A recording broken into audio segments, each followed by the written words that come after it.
Here's Benny Goodman again with Sugarfoot Stout.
New York has just warned us to stand by for the Joe Louis, Jack Sharkey duetto, which you can listen to without changing your seat or shifting your dial. Next Tuesday, the caravan will return doubly laden with delight. I'm proud to say that for our own drama, we have secured the masterpiece of that master dramatist Molnar. The title role of Lilium will be played by the irresistibly magnetic Frances Lederer, supported by that most picturesque actress Margot. There will be song besides and a perfect festival of music by the Nathaniel Shilkret Orchestra and the Benny Goodman Band. And now, we hate to leave you, but we're as eager as you are to hear what Jules Louis has to say to Jack Sharkey and what his comeback may be if he has one. May it be a good fight, and may a good man win well. Let's listen to the fight.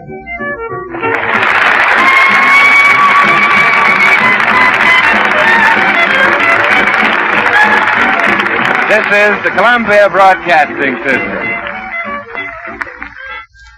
KHJ, Los Angeles. Time signal courtesy Meyer Beer. That good old mellowed brew, famous for over 60 years, now in the new sanitary cap-sealed cans. A flip and the top comes off like a bottle. Insist upon Meyer's. You can't get a better beer.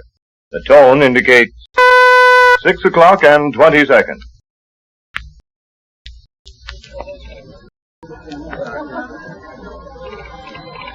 Ladies and gentlemen, the Sharkey-Lewis fight.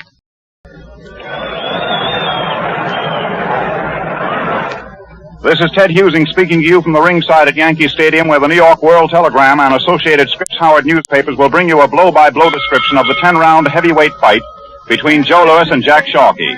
For weeks, the fight world has wondered whether Joe Louis, topped by Max Schmeling, can fight his way back to the topmost ranks of the heavyweight division. The blow-by-blow account in this broadcast, brought to you by Scripps Howard newspapers in 23 cities from coast to coast, will come from Charles Francis Coe, the famous soccer Coe, hard-hitting writer whose fight stories all of you know.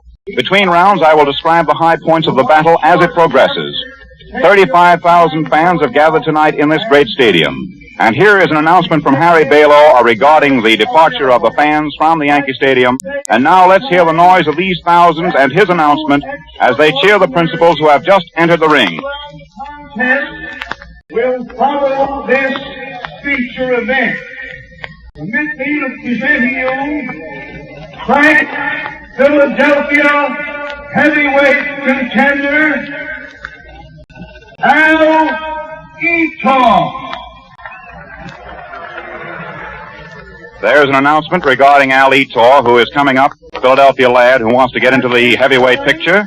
And now the big point is, has the Brown Bomber reloaded that big bertha that helped him blaze a sensational knockout trail along the heavyweight avenue, or has the flame been spiked forever by the smashing impact of Max Schmeling's right hand clouts to the chin?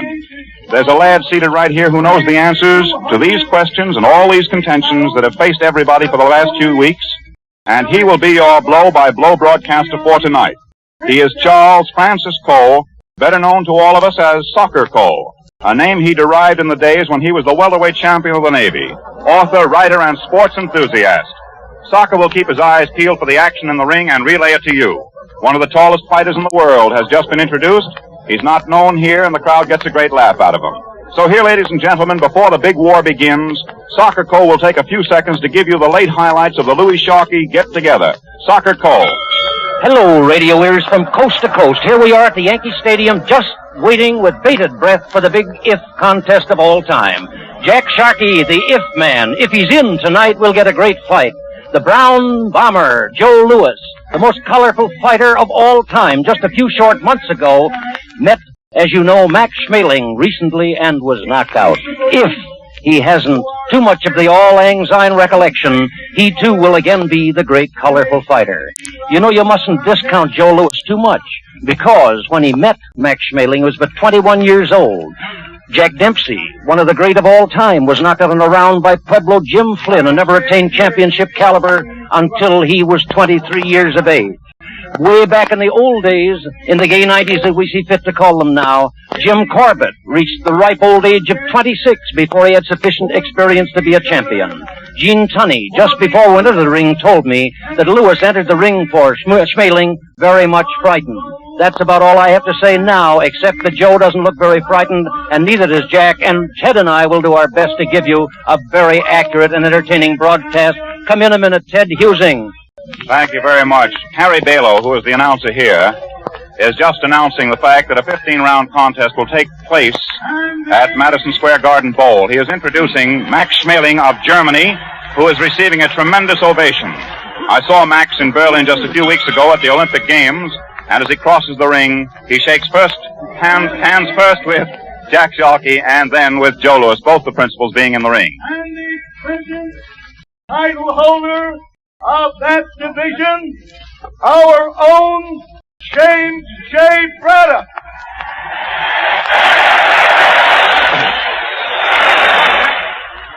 James J. Braddock hasn't entered the ring as yet. You probably heard the report today that he's going before the Boxing Commission to ask for a delay of the championship bout because of an injury to his hand, and as yet he hasn't come into the ring. The boys are in the ring. I know that Soccer's looking them over very carefully, and in a few moments I'm going to ask him to tell you what their conditions are. One of them is obscured from us. Wait a minute, here's an announcement again from Harry Balow, but Soccer, you can take it in the meanwhile. All right, here they are. Sharkey, weighing 197.25 pounds, is lighter than he's been for any of his recent contests. Joe Louis at 199.75 is heavier than he has been. He's sitting over in his corner now, wrapped in a brilliant blue with a crimson band bathrobe. And he looks as though he's ready to go the fight of his life. Right over my head, perhaps you hear as an overtone the voice of the announcer, Harry Balow, is the great little veteran and champion of the ring, Tony Canzoneri, about to be introduced. I don't want silence on the air, and I don't know whether or not you're picking up the voice of Balow. Johnny Buckley, manager of Jack Sharkey, is standing. You can hear the ovation now given Tony Canzoneri, the lightweight champion. He walks across the ring and shakes hands with Joe Louis. Johnny Buckley, Sharkey's manager, is standing in Lewis's corner, watchfully, but with due confidence that all rules will be respected. In the opposite corner, now you're getting the announcement of the main bout. Ted, suppose you take this for a minute, please. All righty, all we have to do is listen to Harry Balow. Eddie Forbes, timekeeper, George Bannon, counting the knockdowns at the bell, Frank Fulham, refereeing Arthur Donovan. Wearing purple trunks from Boston, weighing 197.25, former world heavyweight champion in a successful comeback campaign, who hopes to ultimately be privileged to meet the champion again in an effort to regain his lost laurels, Jack Sharkey. Sharkey is recorded with a very high vote by the crowd. And now again to Harry Balow. Very capable opponent, wearing red striped trunks from Detroit, Michigan, weighing 199.75, who hopes by his performance this evening to again reestablish himself in the eyes of the boxing world as the outstanding contender for heavyweight championship honors, Joe Louis. Crowd gets a great kick out of the fact that Harry Balo is never too brief in his announcements. That's been one of Harry's grand efforts throughout the years, ever since he's been in the armies and now in the big time. Having succeeded that grand old veteran, Arthur Donovan is walking across the ring talking to Harry Balo. The mic is going to be lifted up. The two men come to the center of the ring, and we're going to hear what they have to say. You men know the instructions and have heard them before and are quite familiar with the rules of this state. Now, I expect no trouble in that store. All I ask of you two men is to do just what I tell you while you're in this ring tonight. At no time while this contest is going on, so I want more than 3 men in this ring. Now, when I tell you men to break out of a clinch, I'm going to order you to do so, and I want you to break immediately, and I insist upon a clean break. Now, that's very plain. Okay. Oh, no, we won't stand. Okay. Well, you heard it all, and here's Soccer Cole for the first round. All right, Soccer. In a second, we'll hear the bell. The boys are dancing in their corners. The bell, and they enter the center of the ring. Sharkey with his hands well up. Joe slouching in as usual. Sharkey tries with the left, and they trade left. They circle in the center of the ring. They stand cautiously. There's no rushing in trading. Sharkey tries into short with a straight left. Joe hits Jack with a right crossover, just like Schmeling hit him, but not an effective punch. Joe comes in with a straight right and a left to Sharkey's head. The right over us. He lands a left to Sharkey's body and a right chop to the chin and a right and a left to the body. Sharkey lands a right uppercut to Joe's face and to his body and a left hook to the side of his head, and they tangle. Arthur Donovan separates them. They're both very cool. Jack tries with a straight left. He takes 2 straight rights to the side of the head, then a straight and a very hard right to the chin. He comes back in gamely with a right to the body, and they tangle. They're squaring off in the center of the ring, boxing with each other. Joe feints with his body. He feints again with his body. Jack short with the left. Joe tries with a wild right and misses. Jack weaves inside, lands a right hand to the body. They're standing close. Joe lands a left hook to the body and a right cross to the head and a right cross to the head and a right cross to the head. And he's laying Sharkey back over the rope. Very gamely, Jack pushes him out there in the center of the ring, squared off again. Sharkey's feinting with the body, but Joe doesn't fall. He's short with the left hand, trying to pull punches from Sharkey. They're both being very cautious. They're both being very cautious now out in the center of the ring. Jack leads with a long left. Not there. He tries with a wild right and circles Joe's neck.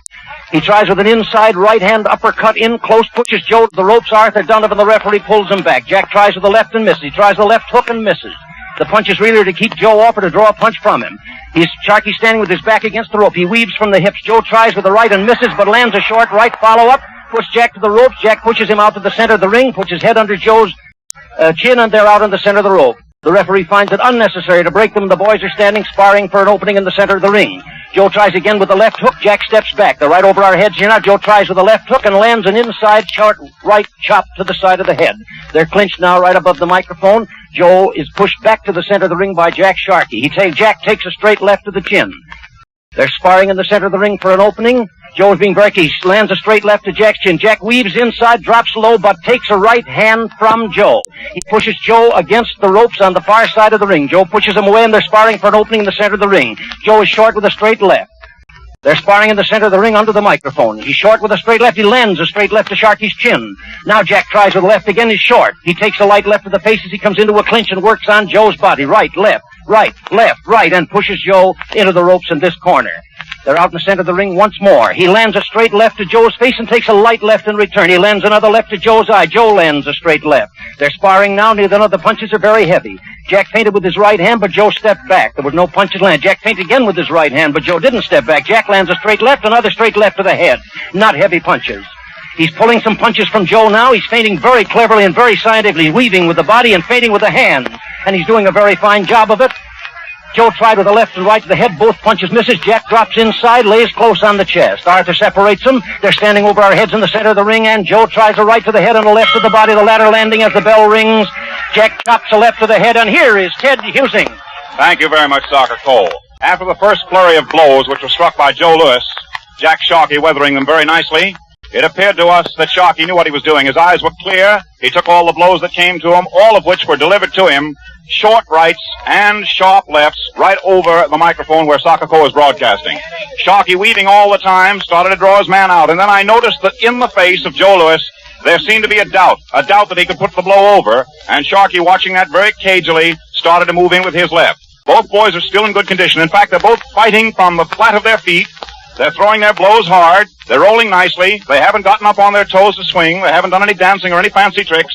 And in their corners, being worked upon, Jack Sharkey is in good condition. So is Joe Louis, the trainers, and also the managers, giving them their instructions and working on them very nicely. Here's the 10-second warning bell, and out they come with Soccer Co. at the mic. Now they're hanging on the ropes, each seated on his chair, very calm, both of them. There's the bell. They come to the center of the ring. Jack puts his hands up well in time. He wipes his nose cautiously, stands out in the center of the ring, feints again with that body, feints again with that body. Joe tries with a light left and misses. Jack feints again with the body, weaves with the head, swings from the hips. Joe is laying back, watching for an opening. He tries with a very light left hook, doesn't mean it. He tries another left hook, and Jack lands a nice straight left to Joe's face. Now he's weaving there, and Joe Louis is a little puzzled by that weaving. Sharkey slips in under Joe and lands two rights to the body. They're in there nudging at each other now. That Arthur Donovan splits them out. They're feinting there. Sharkey feint from the hips. Joe leads a straight left to Jack's chin, not a hard punch. Jack lands in return a straight left. Jack takes a left. He takes another left coming in. Joe misses with a sharp uppercut. Joe hits a hook to the left ear, and they're in there trading punches now, right and left, but they miss. Jack lands a straight left to Joe's eye. They're back to the microphone here now, and Joe tries with a very hard left, but Jack evades the punch by slipping underneath. In close, he lands a short left chop to Joe's head. He lands a straight left and takes a straight left. He slips under Joe's hands, and they go into a clinch. It's not necessary to split them out. They're in the center of the ring, feinting. Watchfully, two fine athletes here. Joe tries with a long left. He tries to a long left to Sharkey's left eye, and it lands. Now they feint. Jack pulls a punch and makes Joe miss. He takes a light left to the head, slips inside Joe's hands, tries to pummel with the right and left, but Joe's too clever and ties him up. They back to the ropes. They're over the microphone. Joe tries with a vicious right and misses. He lands, however, a left hook to the head coming in, and then a right to the side of the head. Jack takes the punches beautifully, pushes him out, and then takes a straight left to the face, another straight left to the face, and slides in the beautiful right-hand punch to the heart, and a left to the head, and Joe lands a hard right to the chin, and a left to the chin, and misses a right, and lands a terrific left hook on Sharkey's face. Jack's against the ropes, bent over. Oh, Joe Louis, left, right to Sharkey's head. Sharkey comes back with a beautiful left hand to the face. Now he's leading out of danger's path. He's standing against the ropes and takes a terrific right and a knockdown. Sharkey down, 2, 3, 4, 5, 6. Jack's on his knees, 7, 8. Jack getting up, 9. Jack's up over the microphone here, and Louis charges across the ring. He lands a terrific left to his body, and hits Sharkey with a right. Jack is weaving, takes a left to the chin, a left to the chin, a right to the head, and he's down.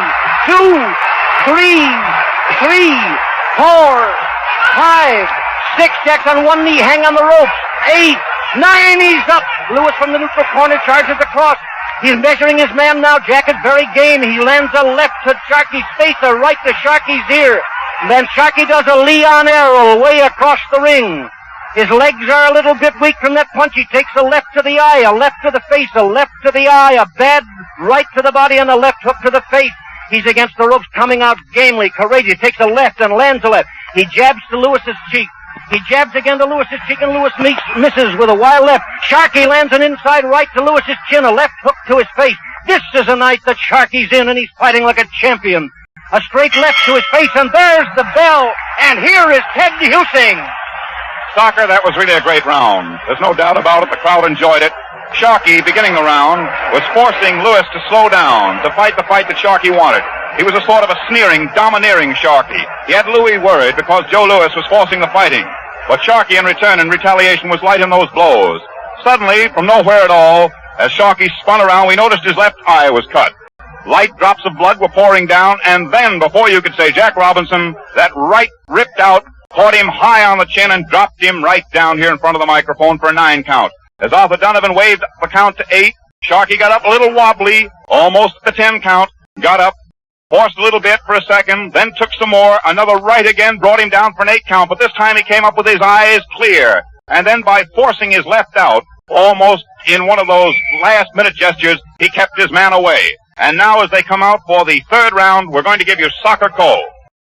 Well, here we are coming up for the 3rd round. Louis very calmly, Jack coming out very strong, very confident looking. They spar for an opening the center of the ring. Jack recedes from the attacking Brown Bomber. Looks like Louis is coming back on that Brown Bomber title. Jack feints with his left, but takes a straight left to the face. He feints with his left and lands a beautiful double-barrel left hook to Lewis's chin, lands a right uppercut inside Louis, takes a short right chop to the chin from Louis, and they spar in the center of the ring for an opening. Jack is weaving, and it bothers Joe. Joe's being very careful. He lands a straight left and a hard right hand, and Sharkey's down against the rope. He swung over the lower rope to count 4, 6, 7, 8. Jack is up again. Arthur Donovan, the referee, wipes off his gloves, and he faces the brown bomber, who comes in charging with his left hand extended and tries with a hard right. He hooks a left to Sharkey's chin, and Jack lands a left. Sharkey is hit. There he goes on the chin, and he's fallen before us over the microphone for another knockdown. He's sitting here, taking his mouth guard out, shaking his head. It doesn't look as though he may make it this time. He's 9, 10, and out. 10 and out. Jack made a good fight of it. They're in the center of the ring now, and I'm going to send Ted Husing up into the organization there. Of course, the crowd is going mad with excitement. The Brown Bomber, once again, is the Brown Bomber, and I'm going to send Ted into the ring to give you the lowdown on what's happening. Take it away, Ted Husing. All right, ladies and gentlemen, here we are. Joe Louis has done it again. He's on the comeback trail. Joe, will you say a word to the audience? 1 minute. Oh, everybody, I'm glad I win. That was Joe Louis's brief statement. You must have something more to say, Joe. You really fought a magnificent Well, battle. I hope I win. Ran the right to go back to the championship anyway. Fine out, Joe. Okay. Joe Louis has just been pulled out by Harry Balo. And if I take a look across the ring, I'll see if it's possible to get over to Jack Sharkey if he isn't in too bad condition. Take a look and see what Jack might have to say over here. Jack Buckley's working on him. He's still out, ladies and gentlemen. He's being taken care of. And he's in that corner, taking it very badly over there for the moment. Johnny Buckley's working on him. They're working on him with the smelling salts. Joe Louis is acknowledging the greetings of the crowd. He certainly put on a beautiful exhibition of punching tonight. Crowds roaring and yelling. The policemen have come in the ring. And as Joe accepts the plaudits of the crowd, his right hand upraised by Harry Balo, the crowd's getting a great roar out of it. The photographers are demanding pictures, and this fight, as it has been broadcast from the ringside tonight by Soccer Cole, was given with the correct description of the blows, and I'm sure that you followed them all the way. There were 4 knockdowns, and we just had him, thanks, Harry. I'm going to turn it back to Soccer Cole. Perhaps for just a moment he can give you an analysis. Well, the analysis is that the Brown Bomber was the Brown Bomber of old. He was beautifully timed. He was completely confident, and don't think that he had an easy fighter to lick, because Jack put up a good, stiff fight. He was very fast. He weaved beautifully from the hips. He moved around the ring well. His feints were working just like a Swiss watch, and he did a grand job out of this fight. The point is that the old Brown Bomber was the Brown Bomber of old. I'm interested now particularly in recalling to Eugene Tunney's comment just before the boys went into the ring. This Joe Louis is the best prize fight prospect that has been seen in a great many years. What happened in the Schmeling fight may have been overconfidence or may have been any one of a dozen things. But tonight he was the Brown Bomber of old. And the beating that he'd taken from Schmeling in no wise interfered with his high courage, his fine boxing in the ring. He timed himself perfectly. He punched straight and punched hard and punched short. And he beat a very good fighter tonight. Jack Sharkey, don't dismiss with a shrug, because he did a fine job. He worked hard, he worked fast, and he took a lot of punishment. I think, as I recall it, there were 4 knockdowns. And Jack got up from all of them and tried to get up from the last one. They're leaving the ring now. And Sharkey, looking pretty disconsolate, but nevertheless nothing to be ashamed of, is walking out through the ring. You know, they put on the main bout here before the semifinal, so that we'll have still another bout here at the ringside. Ted has told you about the colorful setting here. All of these settings, I think, are colorful. Some people, you know, have a mistaken idea of boxing and credit to it all the brutality in the world, when the simple truth of the matter is that mankind gained ascendancy over the dinosaurs of old and established himself as the master species upon earth by dexterity of foot, high courage, keen intelligence, and physical stamina and ability. So it's perfectly natural for all of us to love to see trained athletes get in a contest of skill of this kind. It was a grand fight. And both of the fighters are grand fighters. Neither has the slightest thing of which to be ashamed. I wonder if I can't get Ted Husing to come in. I want to say now, before I sign off, that it has been a keen delight to work with so great an announcer as Ted, and I thank you, Ted, for your courtesies and for your masterful handling of the microphone. All right, thank you, Soccer. You did a grand job yourself, and that's not kidding. Now Joe Louis is in his dressing room, and I'm going to turn the microphone over to Paul Douglas in the dressing room. Thank you, Ted Husing. Here we are in the dressing room. We're kind of crowding in along lots of friends here. Joe, tell everybody everywhere just how you feel right now. Oh, I feel fine. I feel like I believe some more ever going to fight for my comeback again, fight Mellon again. Are you very tired right now? No, I feel fine. Really feel strong, like Yeah. nothing had happened? That's right. Have you any regards to send out west? No, I appreciate everybody trusting me that I'm still the same Joe Lewis I used to be. Ah, that's a fine statement. Here's John Roxborough over here. He's one of Joe's managers. John, say a few words. Well, we're certainly glad of Joe's victory tonight. It puts him in the eyes of the public again as the most outstanding heavyweight. He's certainly glad to win tonight, and he's very anxious to fight Schmeling over again. He's satisfied to do the same thing as Schmeling that he did to Jack Sharkey tonight. Okay, now here's Wally Stewart, the boxing editor of the World Telegram and Associate Scripps Howard newspapers. Wally, shall I hold it while you do the talking? Well, Joe really stood up for me this time. In the Schmeling fight, I said he wouldn't let Schmeling last 4 rounds. Well, he let him last 12. This time I said that the Sharkey man wouldn't go 5, and Joe stopped him. Everything is great. Everybody's wild and excited in here, and everybody's happy. Is that all you want to say, Wally? Well, I think we'll turn it over to a scene of probably somewhat different complex over in the next dressing room. So if John Reed King is ready in Jack Sharkey's dressing room, this is Paul Douglas saying, John, take it away. Ladies and gentlemen, in marked contrast to the scene in Jack Sharkey's dressing room is subdued in spirit. There's practically no noise here now except, of course, the flashing of camera shots of Jack as he's getting dressed. And just a moment ago, the doors of the dressing room broke open to admit Jack, accompanied by his trainers and a police escort, as they came directly right up to you from the ring. And now the room swarms with these newspaper reporters, as I said, and the faithful fans. And through the crowd, we try to worm our way across to the man who dominates this immediate scene. Ladies and gentlemen, I'd like to get a word from Jack Sharkey. Jack Sharkey, will you say a word? Well, I don't think there's very much that one can say after a defeat. Naturally, one's depressed quite a bit. All that I can say is give the other man credit. Youth must be served, of course, naturally. But the same boast that I made the other day would have been carried through years ago, of course, to say youth must be served, so evidently, from the looks of tonight's outcome, someone made a mistake. Thank you, Jack Sharkey. That was very gentlemanly of you. Ladies and gentlemen, that was Jack Sharkey giving you his own feelings on this fight and speaking from his dressing room located right here deep in the heart of the Yankee Stadium structure.